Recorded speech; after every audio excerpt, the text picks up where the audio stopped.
Это послание необычное. Оно не было запланировано, не было записано, не было частью рутины. Оно пришло как божественная тяжесть в моем сердце, сердце священный огонь, который не давал мне покоя, пока я не произнесу его. Потому что то, что произошло в Экопейск, произошедшее во время внезапного и разрушительного взрыва на заводе «Пластмасс», это больше, чем трагедия, это духовный толчок, призыв, эхом разносящийся по странам и душам. И сегодня вечером, пока мы говорим, есть люди, которые со слезами спрашивают, где был Бог, где был Он, когда рушились стены, когда вздымалось пламя, когда крики о помощи затихали. Дорогой мой, если этот вопрос горел в тебе, то это послание для тебя. Не отворачивайся. Слушай до конца, потому что в пепле отчаяния таится секрет божественного трансформация. Видите ли, каждый раз, когда случается беда, сердце человечества трепещет. Мы спрашиваем, почему чудо не произошло раньше, почему обещать безопасности, казалось, задерживался, почему благословения не защищали тех, кого мы любили. Но я скажу вам вот что. Иногда дверь к величайшему Богу откровения открывается только в тени страданий. Огонь, что разрушает, также очищает, шторм, что разрушает, то и пробуждает. Это не то послание утешения, которого ожидает мир, но это правда о двух потребностях. Если вы когда-либо чувствовали себя покинутым, если вы когда-либо смотрели на руины своей жизни и шептали «Боже, где ты?», оставайтесь. Оставайтесь до последнего слова, ибо то, что вы сейчас услышите, может изменить ваши судьбы навсегда. Потому что я скажу вам то, что мало кто осмеливается произнести вслух. Бог был там, Он был в дыму, в криках, в тишине после взрыва. Он был в протянутых руках, в молитве прошептал дрожащими губами, в невидимых слезах.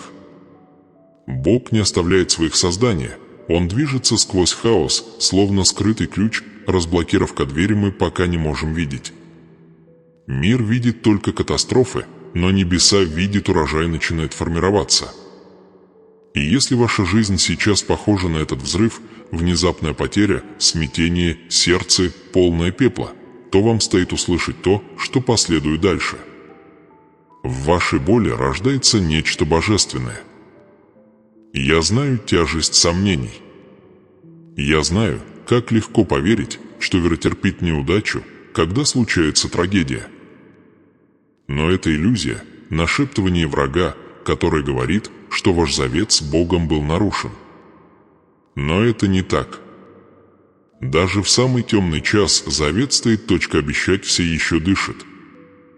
И если вы останетесь со мной до конца этого сообщения, вы увидите, как то же самое ибо кто допустил пожар, также имеет правоключ к вашему чуду. Есть откровение, ожидающее своего открытия, божественный секрет, который превращает пепел в избыток, горе в славу и отчаяние в судьба. Теперь вы находитесь в Доме Божьем. Итак, прежде чем мы продолжим, остановитесь и отнеситесь к этому серьезно. Вы попали сюда не случайно. Что-то, или, скорее, кто-то привело вас к этому моменту.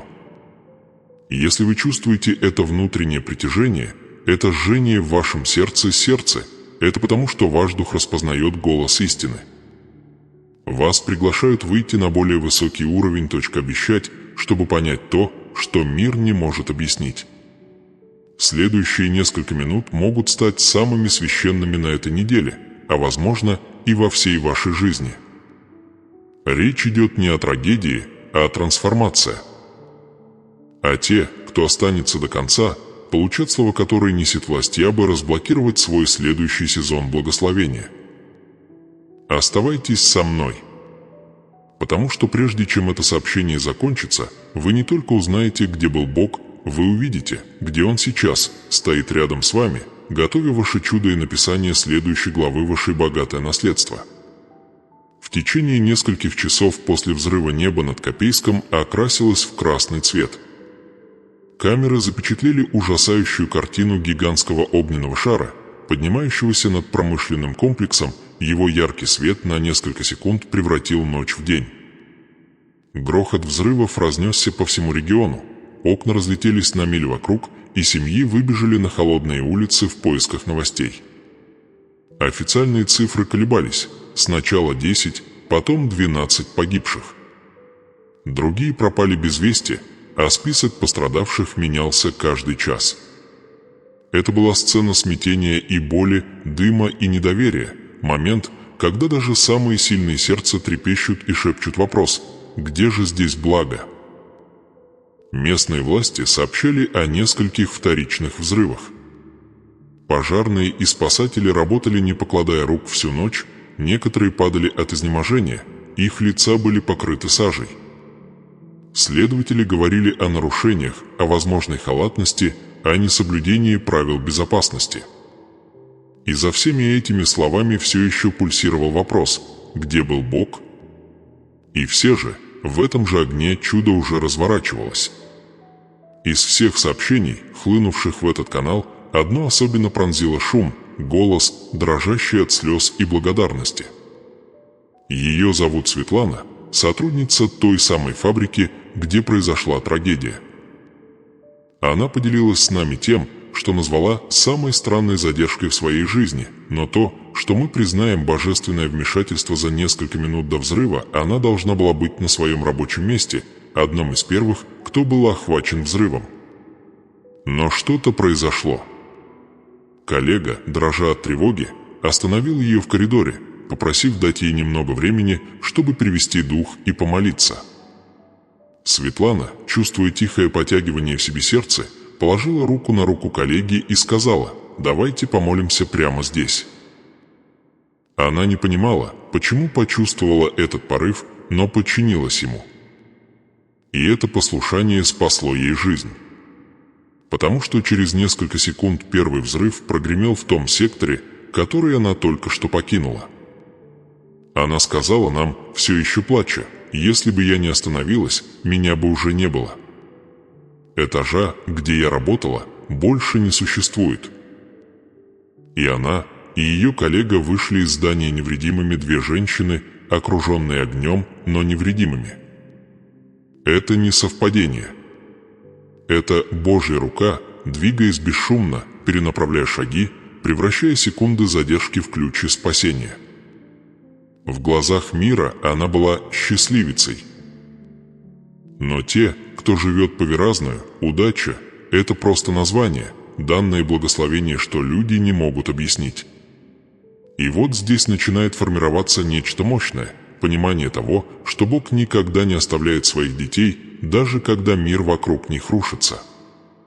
Он присутствует в самых незначительных помехах, в шепоте, заставляющем нас остановиться, в совпадениях, которые меняют все наша судьба. Если вы смотрите это прямо сейчас, это не случайно. Возможно, вы задавались вопросом, почему что-то в вашей жизни задержалось, почему закрылась дверь, почему рухнул план, почему вы упустили возможность, которую считали своим единственным шансом. Но что, если эта задержка была вашей защитой? А что, если этот объезд был дверь сохранения тебя в живых, невидимый завет сохранить свое будущее? Остановитесь на мгновение. Подумайте о Светлане. Один простая молитва, всего на несколько секунд, стала границей между жизнью и смертью. Чудо не кричал. Он шептал. Он не был похож на гром, но с тихим призывом остановиться и послушать. Вот так Бог часто срабатывает, скрыто, едва заметно, но несомненно. Мир измеряет силу взрывами, небеса измеряют ее послушанием. И я хочу спросить вас кое о чем. Вы игнорировали этот тихий голос в вашем сердце. Вы были слишком заняты, слишком устали, слишком скептически настроены, чтобы остановиться и послушать, когда ваш дух говорит вам: «Подожди, помолись, не уходи пока». Потому что, если ваше следующее чудо зависит от одного единственного мгновения тишины? Светлана не знала, что ее акт сострадания, решение помолиться вместе с коллегой, станет ее рожай жизни. Но это произошло. И тот же самый благословение может случиться и с вами. Я хочу, чтобы вы остались со мной до конца, потому что то, чем я сейчас поделюсь, еще глубже скрытый узор в эти моменты, секрет-ритм в том, как Бог движется сквозь то, что кажется сломанным, сквозь неуместные осколки трагедии. И прежде чем мы дойдем до конца этого сообщения, вы увидите, как эти осколки складываются в божественный план, который приведет вас к избытоке реставрации. Но прежде чем мы продолжим, я хочу попросить вас кое о чем, не как просьбу от канала, а как акт веры. Если вы считаете, что и то чудо было реальным, если вы верите в это, Бог все еще движется посреди хаоса, я хочу, чтобы вы нажали «Нравится» на этом видео. Сделайте это не для меня, а как публичное заявление о том, что вы верите в власть божественного сохранения. Каждый щелчок становится безмолвной молитвой, каждый жест – маленькое семя вера. Вместе мы строим сообщество, которое не поддается страху, а держится за обещать. Потому что здесь формируется нечто большее, нечто, выходящее за рамки взрыва, за рамки Копейска, за рамки самой трагедии, дверь которой закрылся для Светланы в тот день, открылся еще один въедух. Она рассказала нам, что, выжив, вернулась домой и стала молиться по-другому. Она сказала: «Теперь я молюсь не просто о защите, а о цели». И это именно то, что Богон хочет пробудиться в вас сегодня. Возможно, Он позволил чему-то пошатнуться, чтобы вы перестали думать о том, что потеряли, и начали смотреть на то, что Он готовит. Взрыв в Копейске был не только физическим событием, он стал отражением того, что происходит внутри многих из нас. Некоторые из вас чувствуют, что ваша жизнь взорвалась, ваши отношения разрушены, ваши финансы сгорели, ваша вера превратился в пепел. Но то же самое Бог, тот, кто сохранил Светлану, наблюдает за тобой. Он работает в твои невидимые моменты, упорядочивая твои задержки, направляя твои шаги, направляя тебя к твоей судьбе. Возможно, вы пока не понимаете причины, но, оглядываясь назад, вы увидите, что каждая секунда имела свое предназначение. Когда наступает трагедия, враг хочет, чтобы вы думали, что Бог отступил. Но на самом деле Он стал ближе. Его присутствие становится сильнее там, где боль сильнее всего. Его обещает становиться громче, когда мир замолкает. И точно так же, как Светлана была спасена, есть чудеса уже формируются вокруг вас, некоторые из них обретут смысл только позже, когда уляжется пыль. Итак, когда вы слушаете, помните, ничто не потеряется в Божий план. Каждая задержка, каждая потеря, каждый неотвеченный вопрос – это часть большого откровения. Возможно, вы пока не видите узор, но он уже вплетает его в вашу жизнь. Трансформация. Оставайтесь до конца, потому что вскоре я расскажу вам, как эта история, этот неуместный момент напрямую связана с вашей собственной жизнью. И когда вы увидите это, вы поймете, что то, что казалось хаосом, на самом деле было ключ к вашему урожаю, начало вашего следующего чуда и дверь в ваш избыток. Разрушение в Копейске было не только физическим, оно было духовным, эмоциональным, глубоко человеческим. Жизни были прерваны. Семьи потрясены. Город, окутанный трауром и неверием. Воздух был тяжелым от запаха дыма и вопросов без ответов. «Где во всем этом Бог?»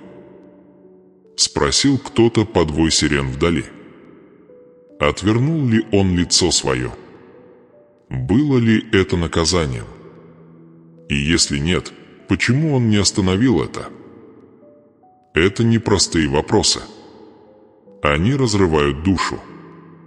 Они обнажают скрытые трещины веры, молчаливые сомнения, в которых мы редко признаемся даже себе. Но их необходимо задать, потому что каждый, кто когда-либо сталкивался с утратой или болью, смотрел на небеса и шептал что-то похожее: «Боже, за что?»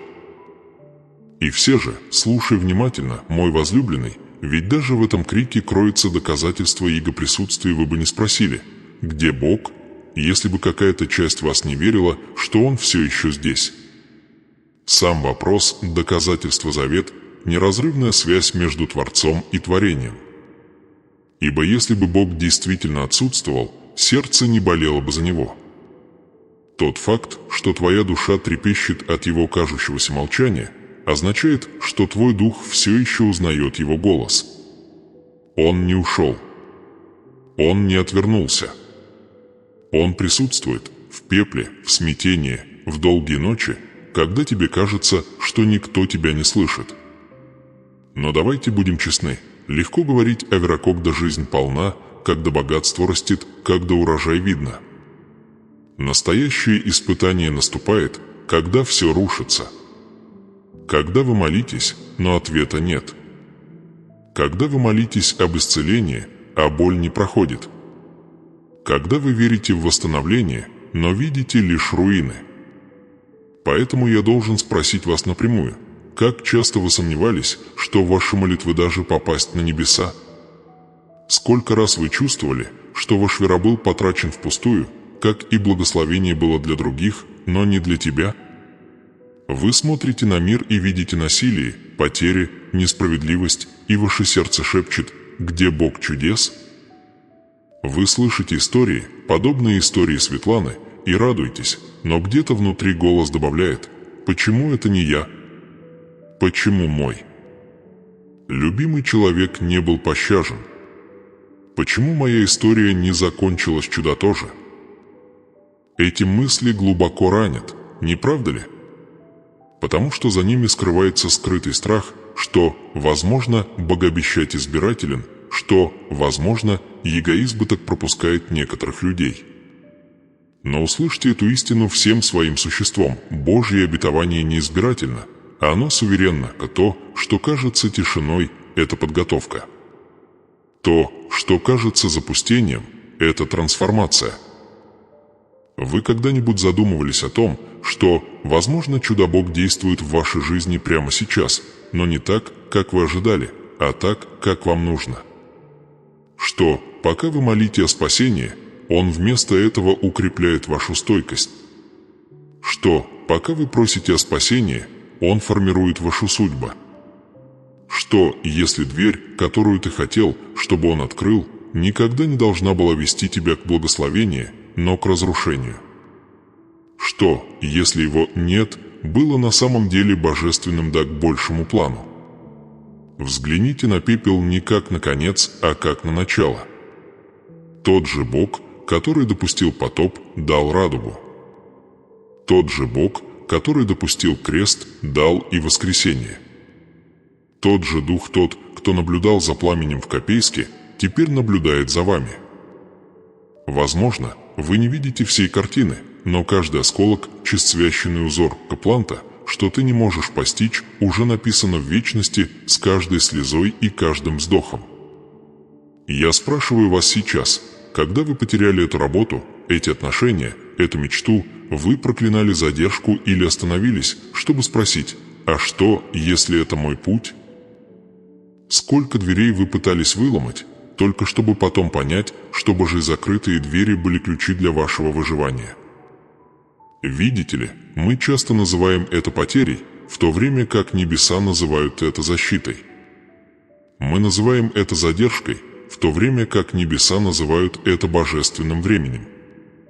И если вы слушаете прямо сейчас с разбитым сердцем, знайте это: вы стоите на краю своего чуда. Потому что Бог, Он недалек. Он не наблюдает издалека, равнодушный к твоей боли. Он рядом с тобой в огне, как был с Сидрахом, Месахом и Авденово. Он идет с тобой сквозь дым, и даже запах пламени не коснется тебя, дух, когда ты выйдешь. Но Он также задает тебе сегодня кое-что, болезненный, пронзительный вопрос: будешь ли ты по-прежнему доверять мне, когда огонь будет пылать? Будешь ли ты по-прежнему верить в обещать, когда вы не видите благословения еще? Это перекресток каждого верующего. Вера. Это момент, когда религия заканчивается и начинаются отношения. Потому что настоящее верание испытывается в комфорте, очищается в хаосе. Как золото очищается огнем, так и ваше сердце очищается через испытания. Каждая потеря, каждый неотвеченный вопрос-молитва, каждая ночь слез, ни одна из них не напрасна. Каждая – это семя, погребенное в боли, ожидая сезона урожай. Итак, позвольте мне спросить еще раз, мягко, но твердо. Вы верите, что Бог, неужели ты действительно забыл тебя? Думаешь, Создатель галактик мог бы не обращать внимания на твои слезы? Тот, кто создал горы, сосчитал все звезды и вдохнул жизнь в твои легкие. Думаешь, Он не видит твоей сокрушенности? Правда заключается в следующем.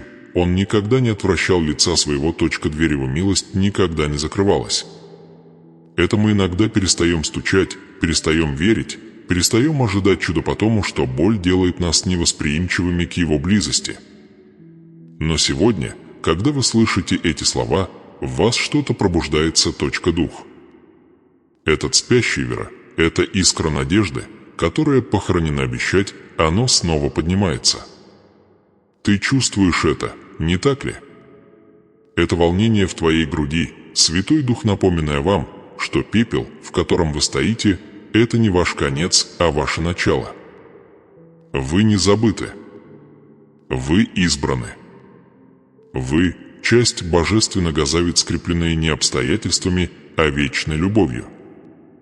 Так что если вы все еще спрашиваете, где Бог среди пепла, смотрите не на небо, а внутрь себя. Он в вашем сердце шепчет «Я здесь».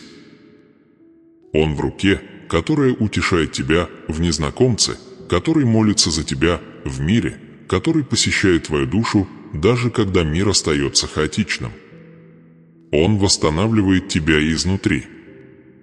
И вскоре, когда пыль уляжется, ты увидишь, эта трансформация, разворачивание обыщить, свидетельство о чуде, которое формировалось, даже пока ты плакала.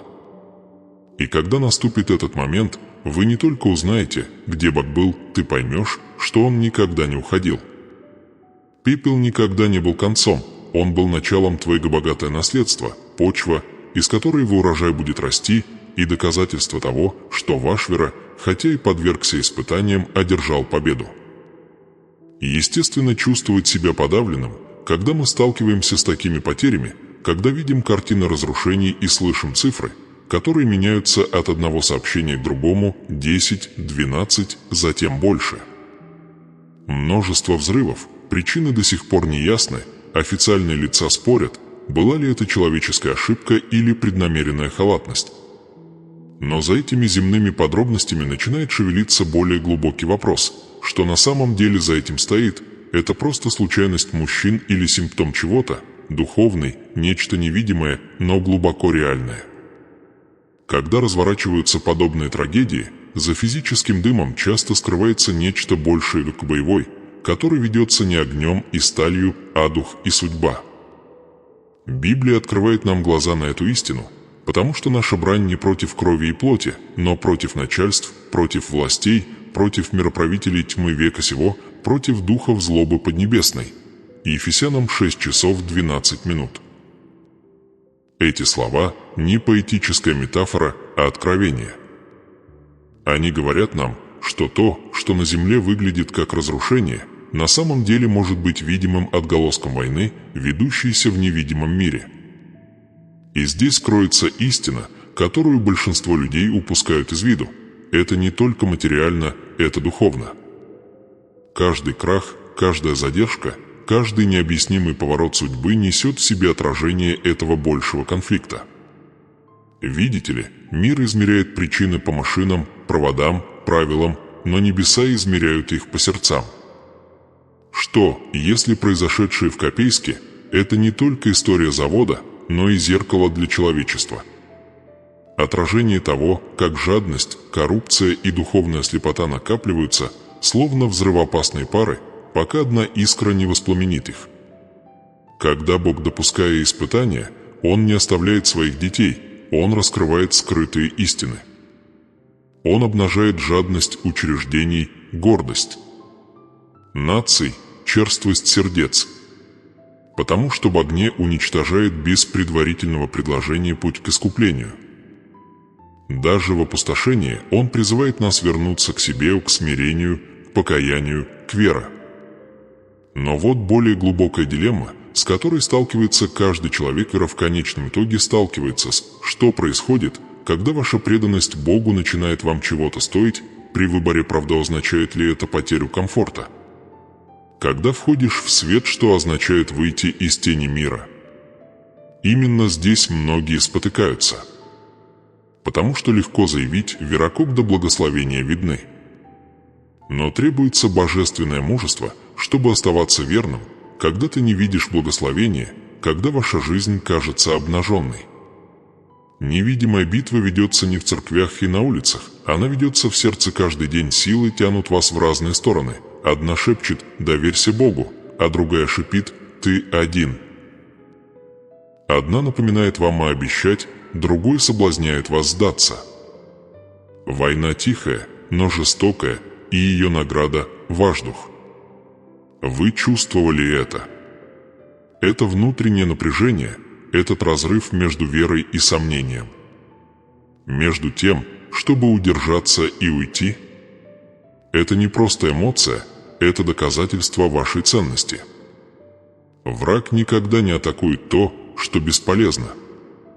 Если ваш веровой последнее время вы находитесь в осаде, если вы боретесь с унынием, растерянностью, финансовыми трудностями, проблемами со здоровьем, это не случайно. Это признак того, что вы близки к прорыву, что ваш урожай близко. Потому что никто не воюет за бесплодную землю. Огонь вокруг тебя не наказание, а подтверждение того, что ты несешь что-то святой. Что-то, что тьма хочет погасить прежде, чем оно станет видимым. И все же, в разгар этой битвы Бог дает вам секрет преимущества, знание, скрытое от тех, кто смотрит лишь своими глазами. Оружие воинствования нашего не плотские, говорится в Писании, но сильные Богом на разрушение твердынь. Что это значит? Это значит, что пока мир в панике, вы можете молиться. Пока другие проклинают, вы можете благословить. Пока царит хаос, вы можете стоять спокойно и знать, что Дух Бог сражается за вас. Невидимое, не пустота – это истинное поле битвы. И каждая молитва, каждая актвера, каждое слово прощения становится оружием, которое меняет то, что происходит в физическом мире. Теперь я должен сказать вам то, что понимают только те, кто прошел сквозь огонь. Чем ближе вы к своему судьбе, тем сильнее становится шторм. Это не признак неудачи, это признак близости. Перед каждым трансформация есть турбулентность. Перед каждым чудо есть тряска. Вот почему взрыв в Копейске и взрывы в нашей собственной жизни нельзя воспринимать только как разрушение. Они могут быть сигналами. Они могут быть пробуждением. Иногда Бог допускает тряску не для того, чтобы сломить нас, а чтобы отделить вечное от временного. Потому что Он знает, если Он не потрясет, мы построим свою жизнь на том, что не устоит. Итак, я спрашиваю вас, на каких основах вы стоите сегодня? Вы выстраиваете свое чувство безопасности том, что может гореть деньги, признание, власть или о том, что не может вера, любовь, послушание. Когда все рушится, остается только то, что было вечным с самого начала. Возможно, трагедия, свидетелем которой вы стали и которая до сих пор терзает ваше сердце, это божественное послание, шепчущее сквозь дым: «Стройте заново, но на этот раз стройте на мне». Многие посмотрят на катастрофы и скажут: «Это конец». Но те, кто слушает Бог, слышу что-то еще, это начало. Дух все еще парит над хаосом, как и притворение, готовый вновь возгласить «Да будет свет». Тьма, которую вы видите, это не отсутствие света, а место, где вот-вот появится свет. Но нужно иметь глаза, чтобы увидеть его. И вот здесь-то и появляется особое знание. Только те, кто ходит в послушание, узнают знаки божественного трансформация. Те, кто живут только зрением, назовут это удачей или совпадением. Но вы, если вы останетесь в молитве, если вы охраняете свое сердце, если вы откажетесь сдать свойвера, вы увидите узор. Вы постигнете невидимое. Вот почему, возлюбленные, вы не можете позволить себе сдаться сейчас. То же самые силы те, кто стремился уничтожить, будут свидетельствовать о твоей победе. Огонь, который пытался поглотить тебя, станет твоим свидетельством. Вспомни слова пророка Исаии: «Когда пойдешь через огонь, не обожжешься, и пламя не опалит тебя». Исайя 43, 2. Это не метафора, это завет. Это означает, Багон уже вписал ваше выживание в историю. Он не обещает, что вы не столкнетесь с огнем, он обещает, что последнее слово не будет за огнем. Итак, двигаясь вперед, я хочу, чтобы вы помнили эту истину. Ваша борьба не с людьми, не с обстоятельствами и не с потерями. Ваша борьба – это борьба с самим отчаянием. Но вы сражаетесь не в одиночку. Вы – чисто божественная стратегия, избранные для этого момента, оснащенный невидимым власть. Мир может этого не понимать, но небеса понимают. И вскоре, когда дым рассеется, то, что было скрыто, откроется ваш цель, твой благословение, твой трансформация. Дочитайте это сообщение до конца, потому что вскоре я открою вам закономерность, которая связывает эту трагедию, ваши личные трудности и древнюю историю, к обещать Бога в одну непрерывную нить. Это не только материально, но и духовно. И как только вы поймете эту истину, вы начнете видеть, что каждый сломанный осколок был не свидетельством разрушения, а основой вашей чуда еще впереди. Почему Бог допускает страдания невинных? Почему праведники должны рыдать, а нечестивые, кажется, процветают? Почему огонь должен поглотить дома тех, кто молил о защите? Эти вопросы пронзают сердце и потрясти даже самых сильных вера. Простые ответы были бы нечестными. Но есть одна незыблемая основа. Этот мир со всей его болью, смятением и потерями не наш последний дом, страдания мы видим, что это реально, но это временно, если сравнивать с вечное обещание восстановления. Ибо, как сказано в Писании, близок Господь к сокрушенным сердцем и смиренных духом спасет. Псалом 33, 18. Он сейчас рядом в Копейске, к тебе, каждой израненной душе, слышащей эти слова. Он недалек, он присутствует в каждой слезе, в каждом трепете молитва, в каждом тихом акте сострадания, восстающем из пепла отчаяния. Поэтому я спрашиваю вас не как зритель, а как свидетель вера, перейдешь ли ты от плача к ходатайству? Превратишь ли ты свою скорбь в молитву, твоя печаль в семя, ваше отчаяние в крик о выздоровлении? Потому что плач признает боль, но заступничество преображает ее. Оно возводит мосты там, где были лишь руины. Когда ты преклоняешь колени молитва, вы больше не бессильны, вы сотрудничаете с Богом в Его божественном плане, чтобы принести искупление из разрушения. Библия обещания. Молитва праведника сильна и действенна. Иакова 5 часов 16 минут. Это означает, что ваши слова, сказанные шепотом вера, может достичь через океаны, может утешить скорбящих, может укрепить тех, кто спасает, и может даже пробудить раскаяние в сердцах, которые отвернулись от правды. Давайте же прямо сейчас решим стать ходатаями за страдающих. Давайте поддержим семьи погибших, раненых, которые все еще борются за свою жизнь, пропавших без вести, чьи близкие ждут их в мучениях. Давайте молиться за спасателей, за врачей, за лидеров, за работников, которые рискуют всем ради спасения других. И да, давайте даже помолимся за тех, кто, возможно, причинил вред, сознательно или нет. Потому что милосердие – это не слепота, это сила. Божья справедливость совершенна, но Его милосердие безгранично, и через молитву сердца могут меняться, системы могут сдвигаться, и свет может проникать в место, когда-то занятое тьмой. Мой дорогой, возможно, твое сердце тяжело, потому что вы тоже несете пепел. Возможно, ваша утрата произошла не из-за пожара, а из-за разочарования, предательства или болезни.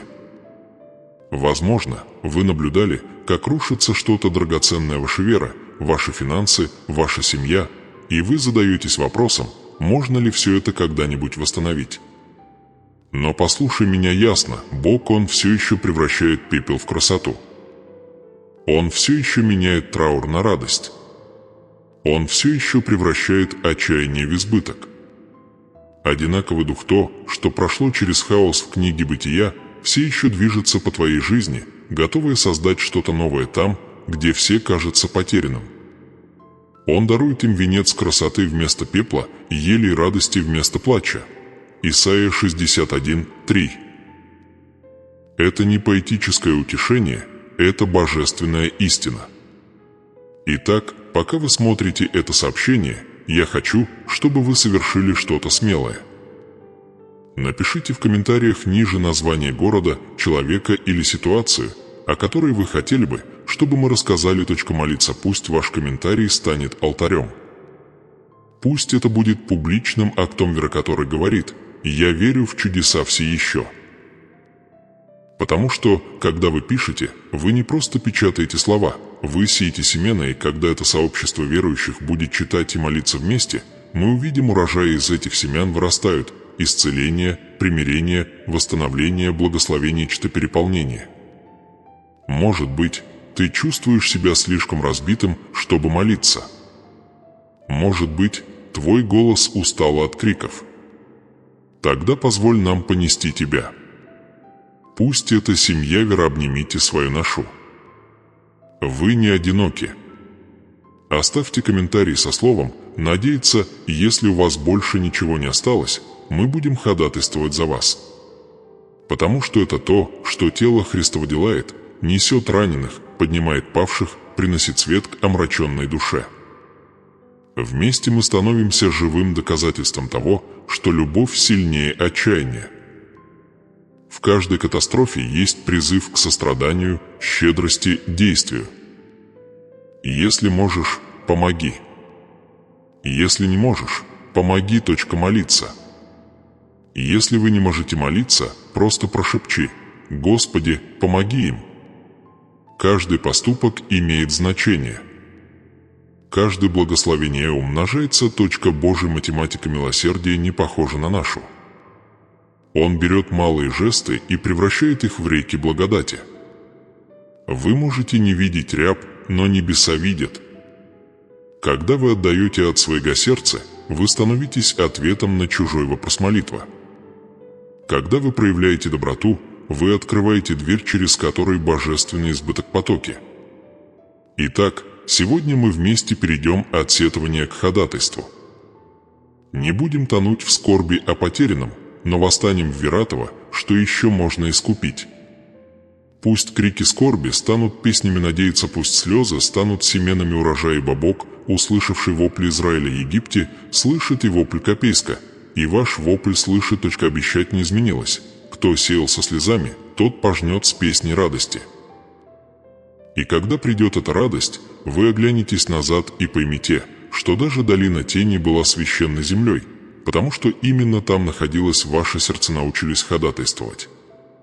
Именно там ваши слезы стали молитвами, а ваши молитвы – чудеса. Итак, прежде чем мы продолжим, сделайте глубокий вдох. Пусть ваш дух, будьте уверены, что ваше страдание не бессмысленно. Бог, Он уже работает над этим.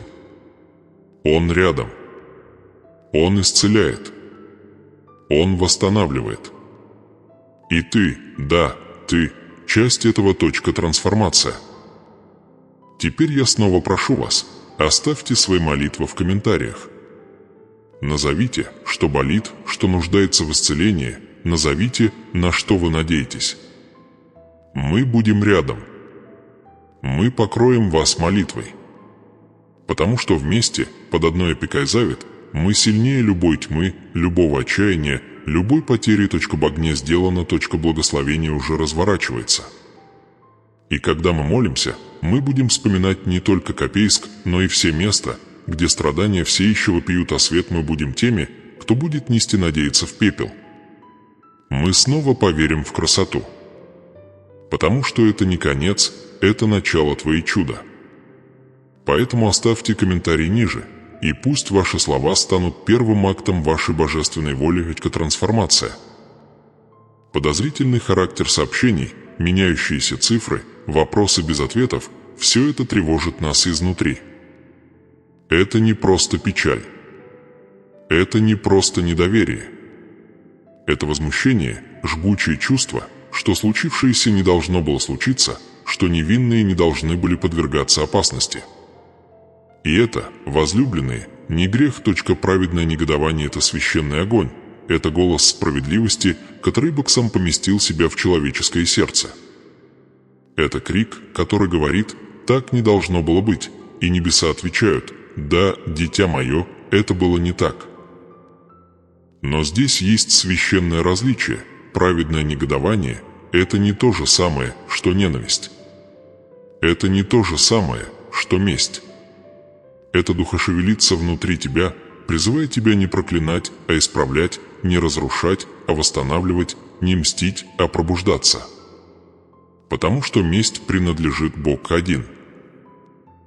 «Мне отмщение, я воздам», — говорит Господь. Римлянам 12 часов 19 минут.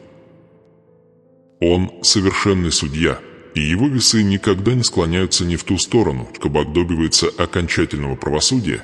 Мы призваны действовать как его. Руки и ноги — утешать, восстанавливать, защищать истину, расширять любовь, где мир выбрал озлобленность. Наша задача — не отвечать злом на зло, а побеждать зло добром. Поступая так, мы не становимся слабыми, а становимся воинами света, к Божьей справедливости не противоречит милосердию, а исполняет его. Можно испытывать праведный гнев и при этом жить в благодати. Можно взывать к истине и при этом выбирать прощение. Потому что Божие правосудие – это не месть, а искупление. Пусть эта истина прочно укоренится в вашем сознании, сердце на мгновение. Взрывы в Копейске разрушили здания, но не уничтожили надежду. Они разрушили стены, но не дух тех, кто верит. Пламя, возможно, и пожрало сталь, но оно не смогло поглотить каждый акт мужества, который мы видели, каждый спасатель, рискующий своей жизнью, каждый гражданин, кормящий незнакомца, каждая молитва, произнесенная сквозь слезы, доказательство того, что Божья победа все еще жива среди нас. Эти жесты могут показаться незначительными, но они вечны в глазах небес. Это видимая и плодопроведная стойкость, и они рассказывают историю, намного превосходящую трагедию. Видишь ли, враг любит превращать боль в ненависть, чтобы заставить людей поверить, что злостидольно привести к разрушению. Но Божий Дух превращает гнев в священное топливо, энергию для справедливости, силу для сострадания и решимость для истины. Враг использует гнев, чтобы разделять, Бог использует его для объединения. Вот почему Он дает вам праведное негодование, не для того, чтобы уничтожить других, а для того, чтобы уничтожить апатию. Не для того, чтобы ранить, а для того, чтобы исцелить. Существует такое понятие, как святое беспокойство, внутреннее волнение, которое говорит: это не должно повториться. И это волнение божественно. Это духошепот, призывающий воздействовать, строить системы безопасности, говорить правду, щедро давать, расширять благословение даже там, где мир ожидает тишины. Вы можете спросить: но как мне не дать гневу поглотить меня? Ответ кроется в смирении. Когда вы отдаете свои силы злость в Бог, Он превращает это в цель. Он направляет это в продуктивное действие. То, что начинается как боль, становится призванием. То, что начинается как разочарование, становится трансформация. Взгляните на пророков, они испытывали глубокое негодование от несправедливости, но вместо того, чтобы отомстить, говорили истину, потрясавшую народы. Взгляните на Иисуса, когда Он вошел в храм и увидел разложение, Он опрокинул столы не из ярости, а по божественной ясности. В этом разница между человеческим гневом и праведным гневом. Один разрушает, другой восстанавливает. Давайте будем честны. Некоторые из вас, смотрящие это прямо сейчас, злятся. Злятся на системы, которые дают сбыт. Злятся на лидеров, которые игнорируют предупреждения. Злятся на то, что гибнут люди, а другие молчат. И это нормально. Не подавляйте это. Вы скажитесь, Бог, пусть Он осветит ваше сердце, чтобы ваш гнев стал сочувствием, ваше горе стало щедростью, ваши слова стали молитва. Потому что однажды очищенный духовный гнев превращается в сострадание в действие. Он становится огнем, который строит школы, финансирует гуманитарную помощь, восстанавливает дома и молится о возрождении. Я хочу напомнить вам кое-что важное. Справедливость и милосердие противоположности. Это две стороны одной божественной медали. Когда Бог вершит правосудие, чтобы восстановить. Когда Он проявляет милосердие, это значит явить свою справедливость. И Он призывает своих детей поступать так же, твердо стоять за праведность, ступая в любви. Это значит защищать слабых, оберегать невинных, прощать тех, кто причинил нам зло, и доверять Богу справиться с тем, что мы не можем контролировать. Это значит действовать без ненависти, отдавать без ожиданий и любить без условий. Не Библия говорит нам, что Бог судит народы по правде, но Он также исцеляет сокрушенных сердцем. В этом парадокс божественной справедливости – это одновременно огонь и нежность. И ты, дорогой слушатель, призван нести это равновесие в свой мир. Возможно, ты не сможешь восстановить Копейск своими руками, но ты можешь восстановить чужой дом. Вера вашими словами. Возможно, у вас нет политической власти, но вы можете нести скорбь. Сердце и вдохнуть в него жизнь. Вы можете молиться для тех, кто находится у власти, чтобы их решения были продиктованы мудростью и состраданием. Вы можете стать живым доказательством того, что даже во времена коррупции и разрушения праведность сия еще стоит. Не стоит недооценивать силу своих собственных действий. Каждое благословение вы выпускаете, каждую трапезу, которую вы разделяете, каждую молитву ты шепчешь, каждая несправедливость, которой ты бросаешь вызов, становится камнем в фундаменте Божьего Царства на земле. Огонь, возможно, многое унес, но он также открыл нечто важное – любовь, вера и мужество невозможно уничтожить. И это инструменты, с помощью которых Бог восстановим то, что пало. Давайте запомним это. Крест сам Сын Божий был рожден из несправедливости. Он был осужден лжесвидетелями, подвергнут пыткам коррумпированной системой и распят среди преступников. Однако из этого акта зла произошло величайшее зло. Чудо в истории – искупление для всего человечества. Если Бог может превратить крест, символ боли, в ключ спасения, что Он не может преобразить в вашей жизни сегодня? Взрыв в Копейске, ваш личный кризис, ваше горе – ничто из этого не находится вне его досягаемости. Он – Бог, кто приносит красоту из пепла, который вызывает жизни из смерти и превращает траур в танец. Так что подними глаза даже сквозь слезы. Держись за это. Надеяться. Одинаковый Бог, кто приносит свет из тьмы, действует сейчас, даже когда вы этого не видите.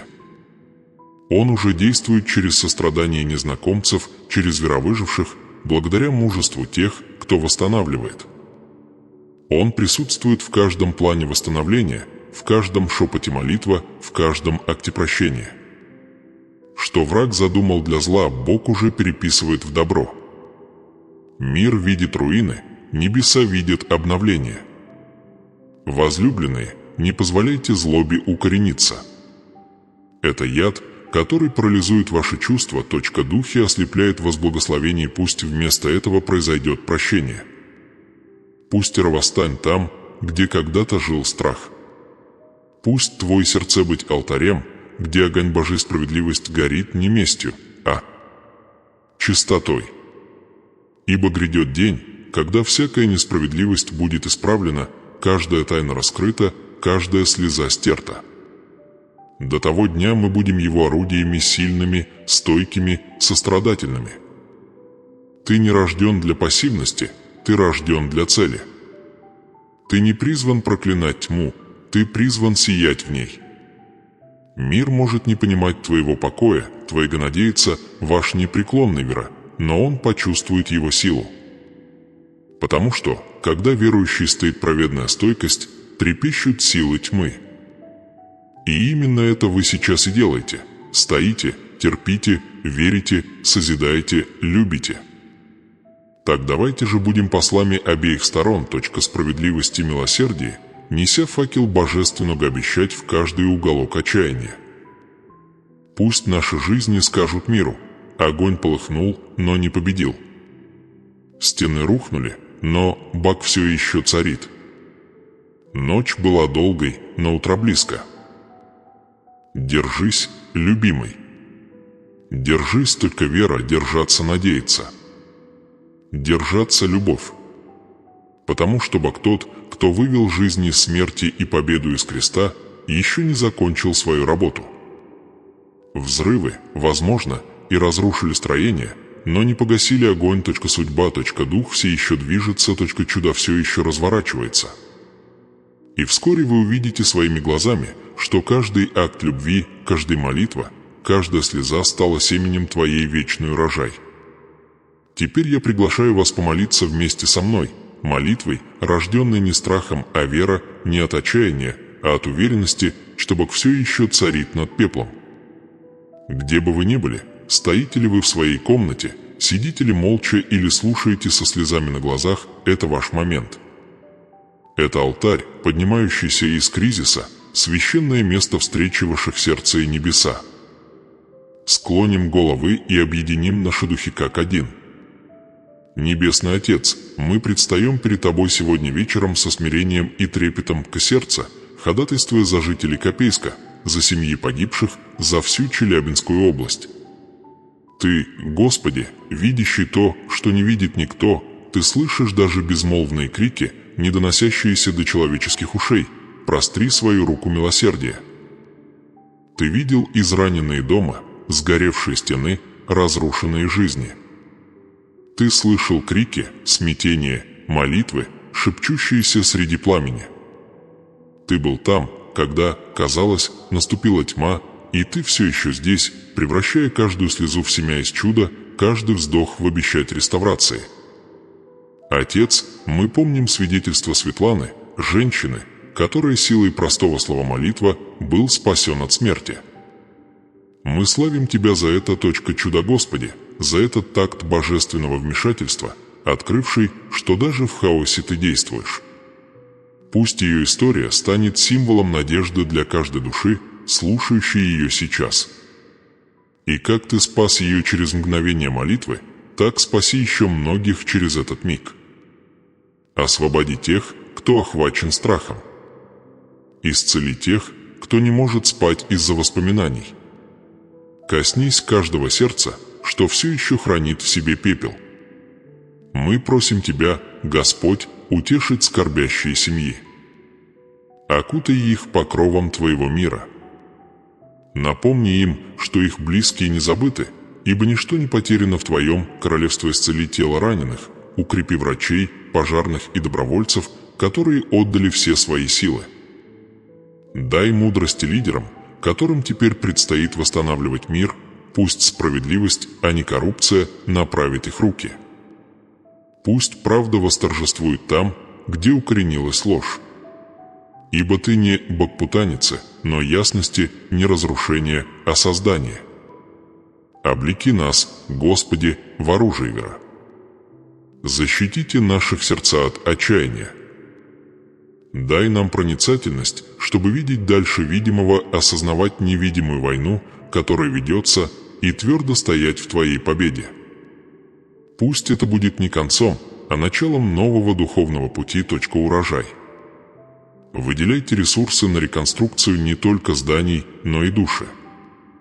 Пробудите сострадание в тех, у кого есть изобилие, чтобы избыток пусть из рук благословенных перетечет в руки сокрушенных. Пусть чудодарение и получение становятся новым ритмом этого сообщества. Преврати, Господи, пепел в красоту. Преврати скорбь в танец, отчаяние в хвалить, трагедия в свидетельство.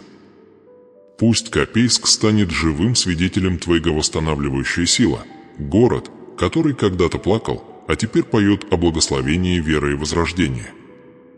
Пусть его народ станет сильнее, мудрее и сплоченное, сердце заикоренное в Твоей вечной обещать. И мы молимся не только за Копейск, но и за каждого слушателя, чья жизнь была подобна взрыву, чьи мечты рухнули, чьи планы сгорели, чья надежда была испытана огнем. Пусть эта молитва станет их поворотным моментом. Пусть это будет ключ, который открывает двери обновления.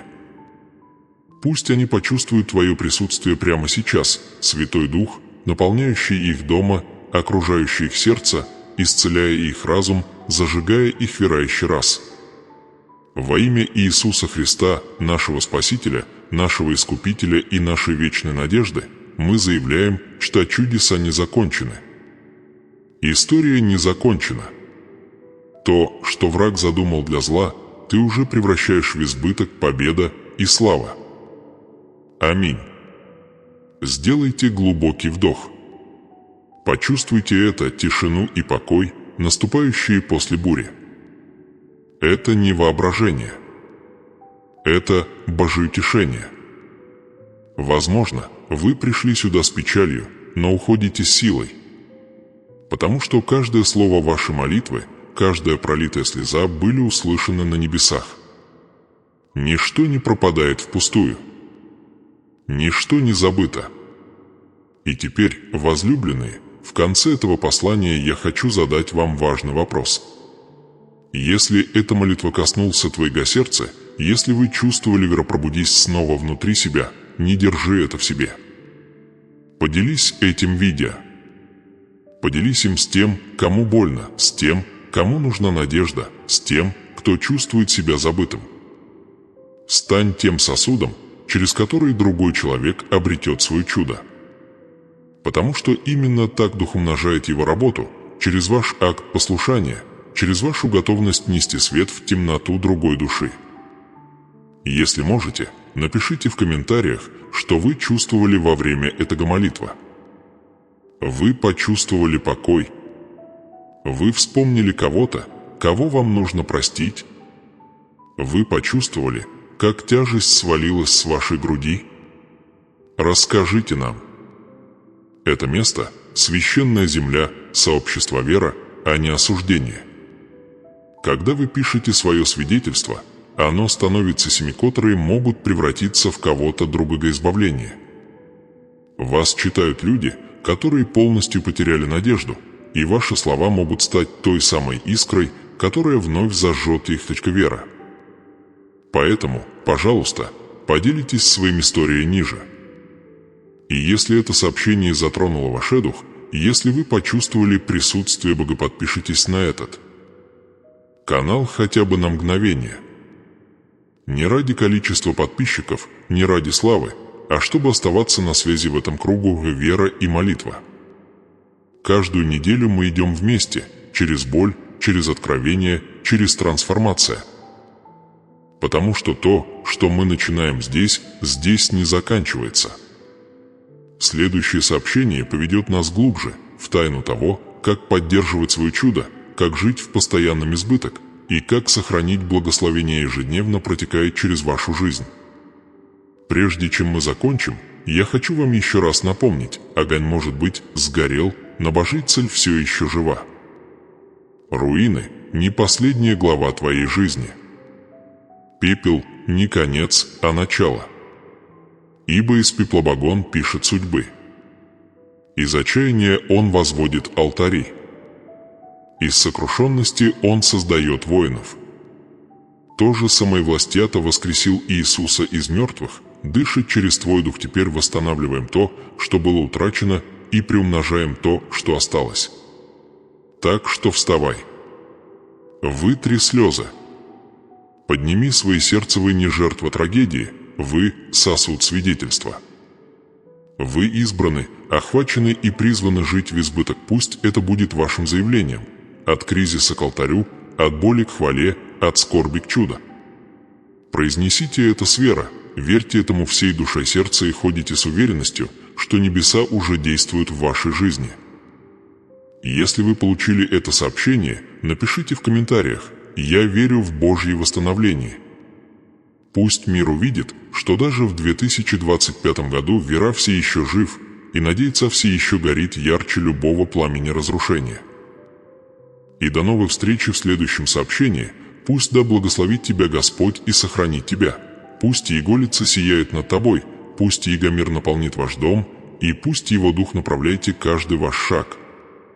Помните, это не конец, это начало вашего пути. Трансформация. Будьте благословенны. Оставайтесь верными. Оставайтесь ожидающими. Для вашего чуда не придет, он уже в пути.